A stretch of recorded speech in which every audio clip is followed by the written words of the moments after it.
Israeli Prime Minister Benjamin Netanyahu publicly blaming Australia's government, saying it failed to stop anti-Semitism before it turned deadly. The National News Desk's Angelo Brown joins us now with more on this. Angela? And Jan, Prime Minister Benjamin Netanyahu basically at this point is trying to connect the terrorist attack targeting that Hanukkah celebration that killed at least 15 people to Australia's decision to recognize Palestinian statehood. To put this all in perspective, anti-Semitic incidents have surged in Australia and really around the world since that Hamas terror attack on October 7th. Well, Netanyahu is slamming the Australian government for failing to curb anti-Semitism in Australia, calling out their prime minister for his decision to recognize or say Palestinian statehood, saying the move poured fuel on the anti-Semitic fire and rewards Hamas terrorism. Listen.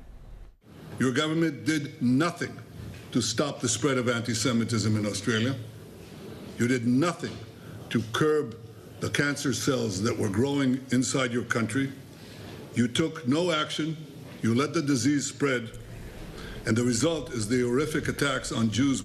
Well, the Australian Prime Minister was asked about that, Anthony Albanese, about Netanyahu linking the attack to the recognition of Palestinian statehood, saying he didn't agree, of course, and quote, saying this is a moment for Australians to come together. That's precisely what we'll be doing.